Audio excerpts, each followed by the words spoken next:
And then there were four teams left in the Champions League.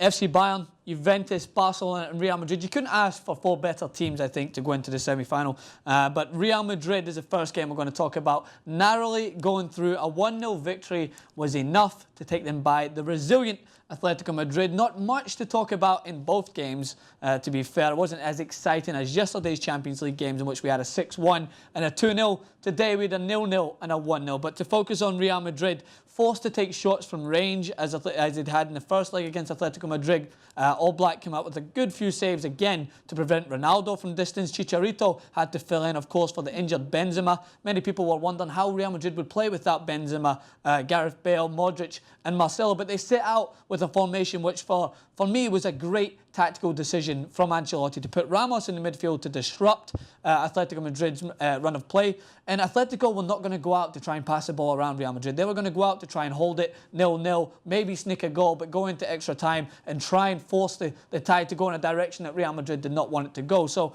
Ancelotti went out for different plans. He went out to play Kroos in the middle with Ramos in a 4-4-2, much different than what he set up with before. Rodriguez started similarly on the right, but would cut in onto his left foot. Isco would find some space on the left-hand side, and Ronaldo would partner with Chicharito. It didn't go exactly to plan. I think Chicharito was a little rusty starting up front himself. He had a good couple of chances to put them in front, but one went narrowly by the post, and All Black made a great save to stop them beforehand. But going into the second half, it just felt the same old story for Real Madrid. A lot of possession against Atletico, a lot of opportunities, but no final product. And Atletico's game plan was going the way they wanted it to. They had nothing going forward, I have to say. They didn't look, with all the attacking talent of Koke, Turan, Mandzukic and Griezmann, who even come off in the 60th minute, I didn't think that Atletico had enough balance of defending well to actually forcing some sort of attacking threat. I think they were very flaccid, I think, towards the end of the second half. I just think that Real Madrid looked comfortable defending. I think Varane and Pepe looked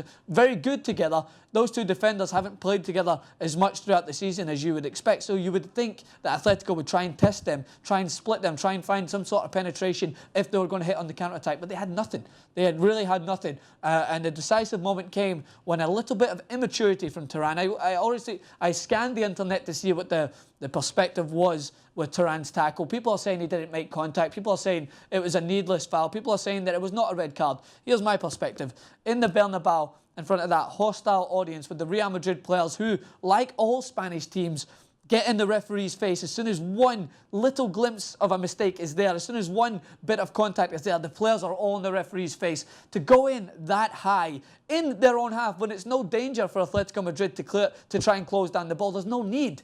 It's just foolish for me. And Turan pays the ultimate price by going off, putting his team down to 10 men, and then Real Madrid grew in confidence. It didn't change the game as much as you would expect for a 10-man team, but it gave Real Madrid enough confidence to try and build their attack forward and gain some more momentum going forward. So I think that Turan was a little bit naive in his attempts to win the ball. Yes, it's exciting. Yes, it's a Champions League quarter-final. Yes, you want to win the ball in Madrid's own half, but you don't have to put your team at risk by doing that. The referee, obviously, seeing Ramos on the ground, seeing the players surrounding him straight away. I think one Atletico Madrid player tried to stop him from pulling out the red card. It's not going to work, mate. You're still going in high. You're still putting your team at risk. And unfortunately for Atletico Madrid and Diego Simeone, they were going to suffer the ultimate cost, which came at the hands of a beautiful 1-2 from James Rodriguez and Ronaldo. Ronaldo, you would expect him to go through one-on-one and try and score and grab the plaudits for himself, but he squares it to Hernandez, who had a few chances and finally got that Champions League goal that he's waited so long for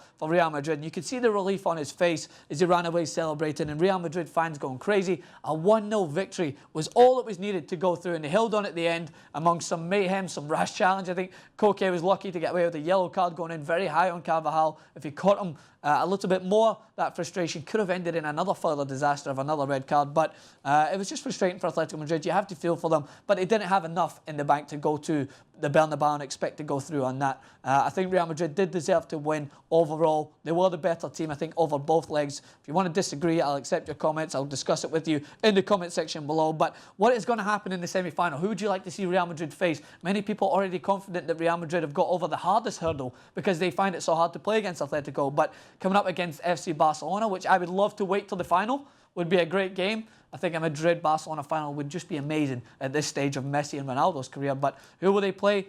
The Friday is the draw. We'll look forward to that. Make sure to subscribe to TIT Sports. Leave your comments. Get us on Twitter at TIT Sports and me at Francis_Maxwell.